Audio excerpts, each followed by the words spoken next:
Welcome back. మహామహులు, రాజకీయ ఉద్దండులు, సిద్ధాంతాలే ఊపిరిగా బతికిన మహనీయులు ఎంతో మందిని చూసింది ఆంధ్రప్రదేశ్ శాసనసభ. ఆంధ్రప్రదేశ్ ఏర్పడిన తర్వాత రాష్ట్రం విడిపోయే వరకు జరిగిన సమావేశాలు భవిష్యత్ తరాలకు ఆదర్శంగా నిలిచాయి. ఒకటి అరా సంఘటనలను పక్కన పెడితే ఈ కాలంలో మహిళా శాసనసభ్యులు కూడా గౌరవప్రదంగా వ్యవహరించారు. కానీ ఇప్పుడు ఇలాంటి పరిస్థితి ఎందుకు వచ్చింది? చట్టసభల్లో విలువల పతనం ప్రారంభమైందా? రాజకీయాల్లో మహిళల ప్రాతినిధ్యమే చాలా తక్కువ.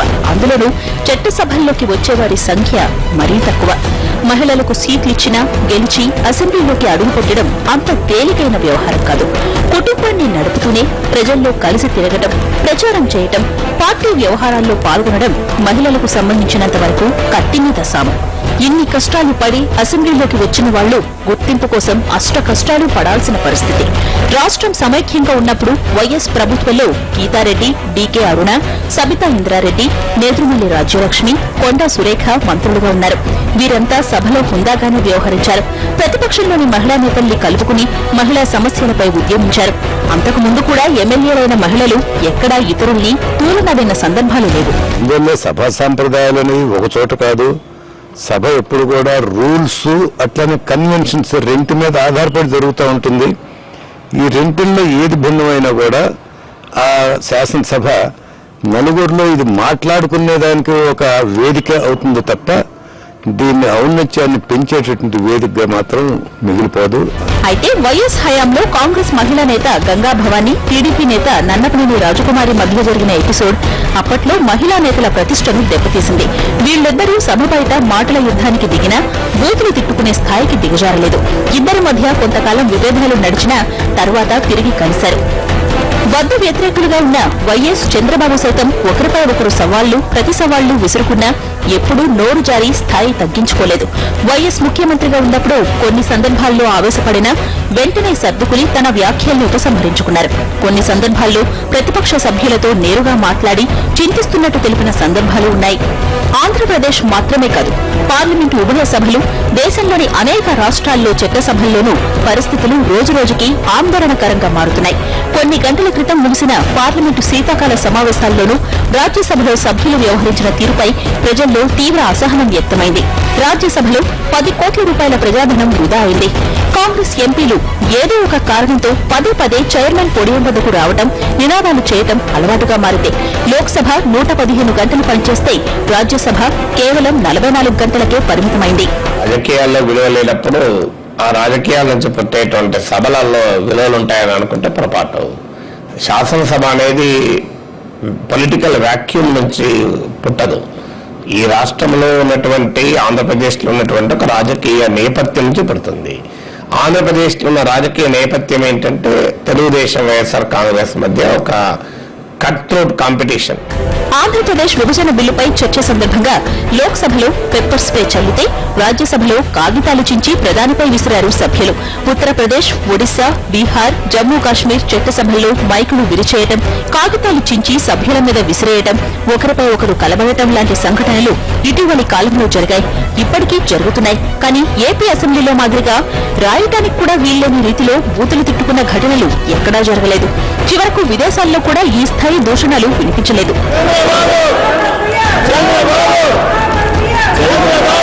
వాటి స్థాయిని రోజు రోజుకు దిగజార్చి ఇలా ఒక డమ్మీ బాడీస్ లాగా అసెంబ్లీని దిగజార్చారు.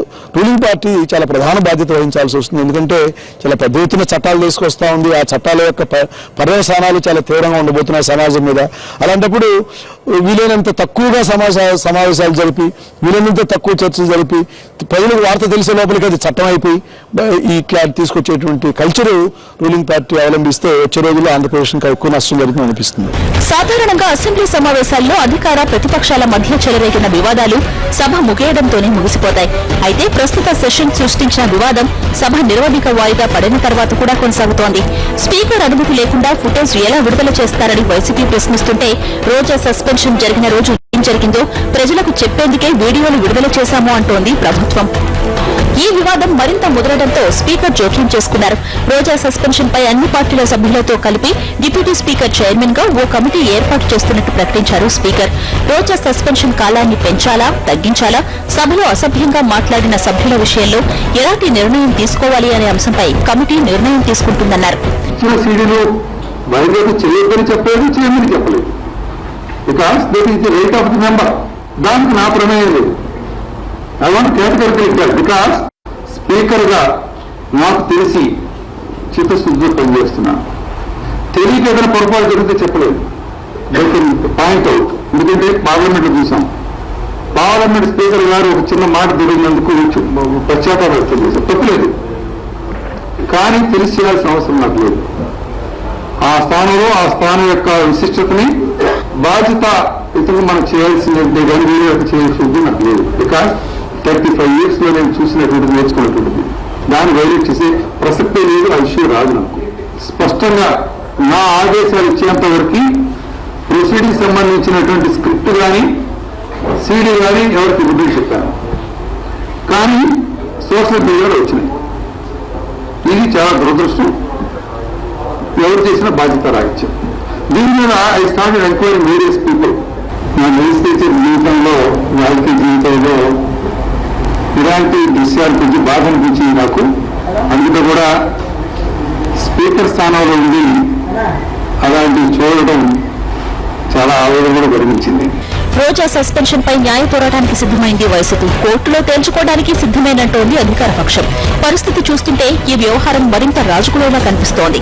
ఇదంతా పక్కన పెడితే అధికార పార్టీ కావచ్చు, ప్రతిపక్షం కావచ్చు, గతంలో, ప్రస్తుతం సభలో మాట్లాడిన మాటలు పూర్తిగా అభ్యంతరకరమైనవి. అవి చట్టసభల శోభను ఏమాత్రం పెంచేవి కావు.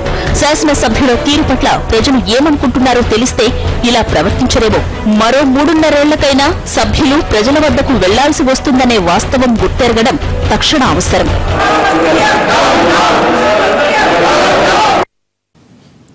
అసెంబ్లీ సమావేశాలు జరగడానికి ముందు రోజు ఒక్కసారి మీ నియోజకవర్గానికి వెళ్లి ఓటేసిన వాళ్ళను అడగండి, ఈ సమావేశాల్లో మా నుంచి మీరు ఏం ఆశిస్తున్నారని.